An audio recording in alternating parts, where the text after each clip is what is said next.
Welcome to part 2 of our scale series. So, last time we went over C, we went over D, E, G, and A. So, just to recap, our fingering for last time was 1, 2, 3, 1, 2, 3, 4, 5. So, but going 2 octaves. And the same thing with the left hand, just opposite. So that was group 1 of our scales. C, D, E, G, and A. So remember, there's only 12 keys on the keyboard. 1, 2, 3, 4, 5, 6, 7, 8, 9, 10, 11, 12. So we only have 12 major scales to learn, and then comes the minor scales. But don't worry, all of that is like just variations of the major scales. So, but we'll get to that. Last time we skipped F. We skipped F for one simple reason, is that it's an oddball. It doesn't really belong to any group, but it is similar. It's a nice transition point between group 1 and group 2 scales. So we're going to start with F today. F's left hand is the exact same as what we learned in the last video. 5, 4, 3, 2, 1. Whoops. All right, so before I even correct that mistake, I want to show you guys why I just made a mistake. So F has one black key, and that is B flat. So B flat's right here, but our fingering with the left hand from what we already know is the exact same. So we can start there. 5, 4, 3, 2, 1, 3, 2, 1, 4, 3, 2, 1, 3, 2, 1. Then we go 1, 2, 3, 1, 2, 3, 4, 1, 2, 3, 1, 2, 3, 4, 5. All right. So that is our left hand fingering. Now our right hand, we have it's a little bit different. We don't use our pinky. That's the main rule of the right hand fingering for the F major scale. We don't use our pinky. So we start with 1, 1, 2, 3, 4.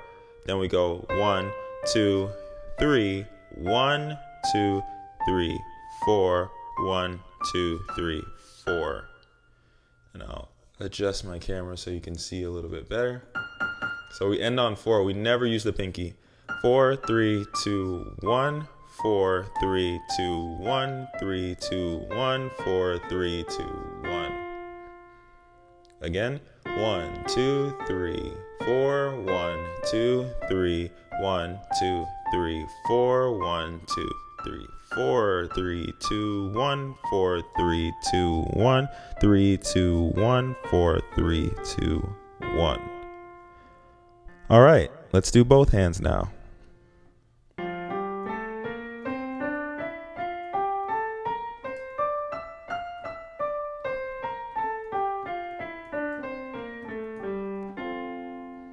Okay, so that is the F major scale.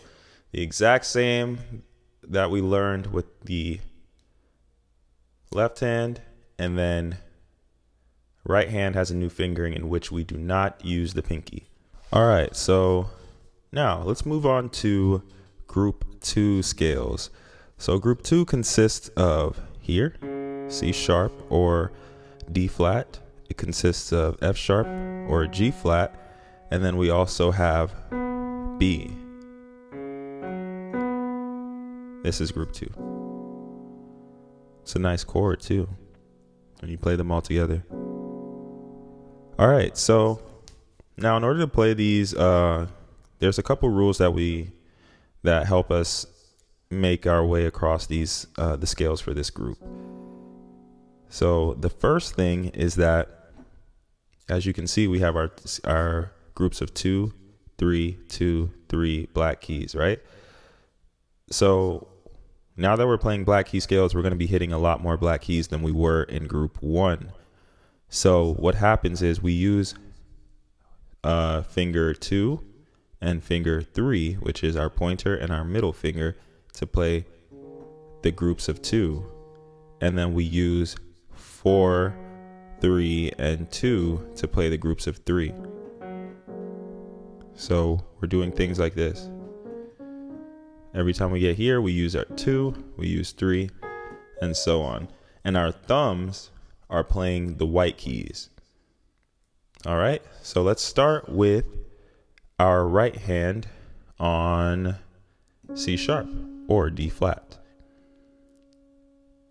So if we look at our handy dandy circle of fifths, when we start at D flat major or C sharp, which is right here, we can see that we have 1, 2, 3, 4, 5 black keys. So this is what it looks like. We go 2, 3, 1, thumb on the black key. Then we use our group of 3, 2, 3, 4, thumb on the white key, and 2. And if we want to keep going, then we go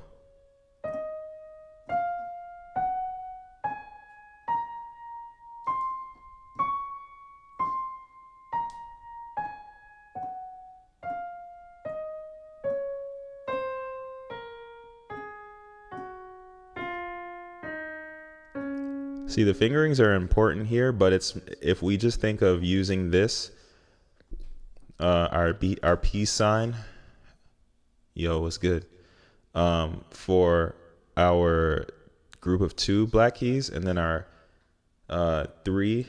group of 3 fingers for the group of 3 black keys will end up being good. And then we hit the thumb for every white key we have to go to.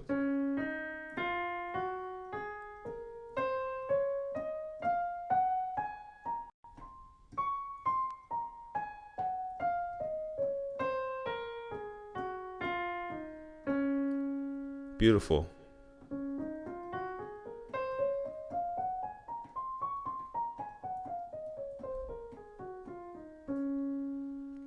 And the way I like to think about this scale is, like I said, we have our chunks of 12 keys, right? 1, 2, 3, 4, 5, 6, 7, 8, 9, 10, 11, 12.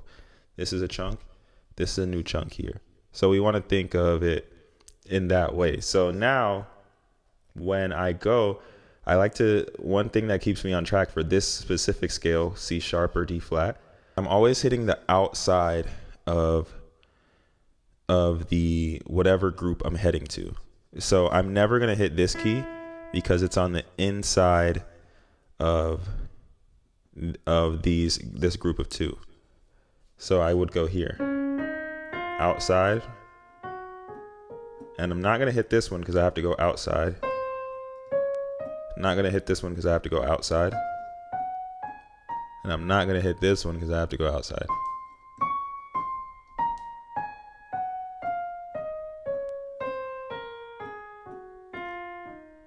That's a way that helps me not mix it up with another scale. And so we do the exact same thing with our left hand.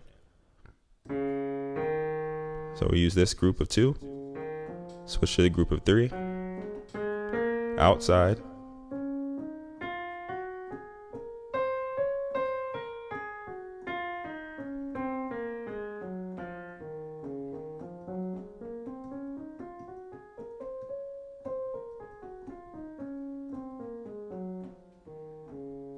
both hands.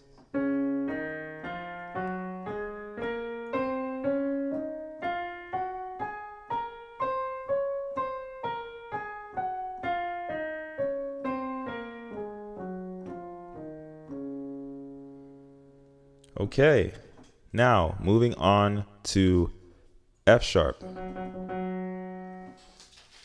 In key of F sharp or G flat, which is right here, we can see that we have 1, 2, 3, 4, 5.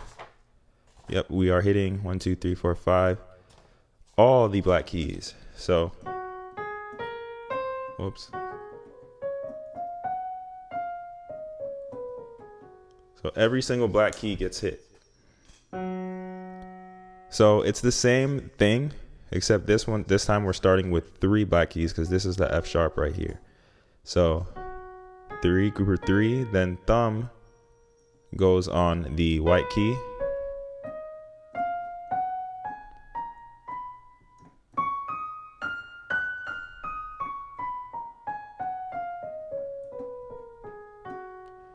And the reason why I like this scale is because this one has another kind of nuanced rule where after you hit all the 3, or after you hit all the black keys that you need to hit, an easy way to understand which white key that you have to hit is by hitting the one that's closest to the group of 3.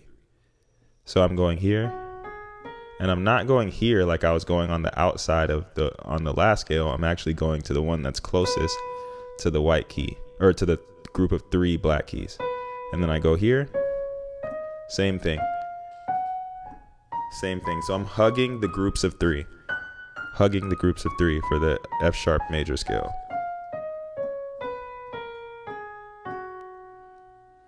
And then we do the same thing with the left hand. Hugging the groups of 3.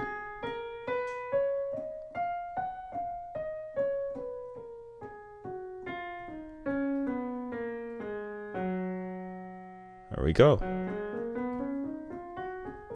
If you're wondering why I'm not saying the fingerings, it's because for this group 2, I don't believe that saying that the specific fingerings, like the numbers, is what helps you learn these scales. It's more like these scales are more rule based, which is why they're in their own group. And as long as you're using 2, 3, and 4 to hit the groups of 3, and you're using 2 and 3 to hit the groups of 2, and you're using your thumbs to hit the white keys, you will end up in the right spot. And then you pair that with the couple rules that I just said, like how the F sharp or G flat scale is always trying to hug the groups of 3 when it's going to a white key. So we want to stay close to this one. We stay close to this one. In my experience, it's much more simpler thinking of it that way than memorizing a specific fingering for it. And so now we move on to B. So B is a white key, right? But it has all the black keys in it as well. So now there's like a slight variation. Since we're starting on a white key with our left hand, we can't really use our thumb. We could use our thumb to start here, but we don't really want to. We want to start here so that it sets us up to play these two with our fingers 2 and 3. So let's do the left hand first, since I mentioned that. The same rules apply. It's just that we're starting on the white key, which is B, and we're not using the thumb. That's the only difference. Everything else remains the same. I just messed up.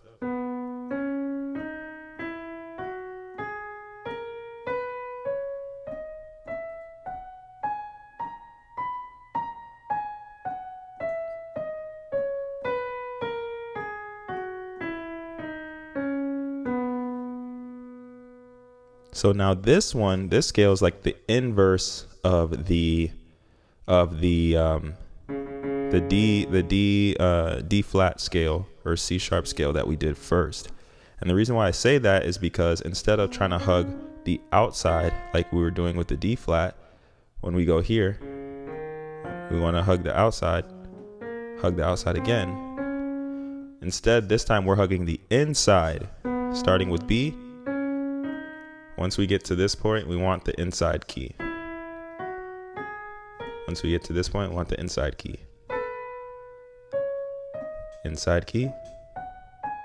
Inside key. Keeping the same rules in mind that we're using our groups of 3 for our groups of 3, and we're using our groups of 2 for our groups of 2. So one more time.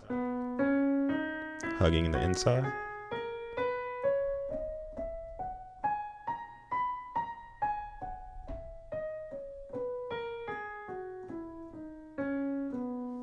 we're doing the exact same thing with our left hand or with our right hand, except we are using our thumb to start.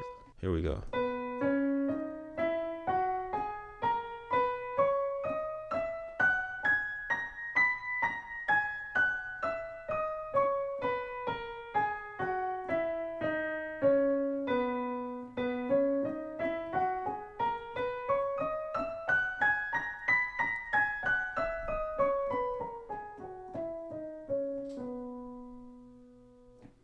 And that's it. So that is the end of group 2. So if you've made it this far, congrats. There's only 3 more scales to do because we learned in this section, or in the last section, we learned 1, 2, 3, 4, 5. So that's C, D, E, G, and A. And then in this section, we learned F, 6. Then we learned C sharp, 7, 8, 9, which was group 2. And next time we will be learning the final 3 chords we've learned, or the final 3 scales. We've learned now 9 major scales. So like, kudos to you. I feel like a lot of people, even experienced musicians don't know all their major scales. And some people think it's not important. Some people think it is. I'm one of the people who believe that it's pretty important to know these scales, because at the end of the day, you're setting yourself up for so much when it comes up to your music theory knowledge. And like I said, when you can already play and you can connect those dots when it comes up to music theory and your playing then is like infiniteless. I said infiniteless. I don't even know what that means, but it's infinite. All right. And it's there's no boundaries to where you can go when you understand what you're doing. And then my goal with this is to kind of make music theory a little simple. I feel like everybody makes it so complicated, and everyone thinks it's so complicated. And yes, it does get complex, as any subject, right? Any subject gets complex, depending on how good and how experienced you want to be at that thing. But music theory is a beautiful thing, and I think that I'm going to talk more about that, especially moving forward into group 3, our final group of scales. Then we can start actually using these scales to play stuff. Congratulations on now knowing 9 out of the 12 major scales. And next time we'll be learning the last 3. Peace.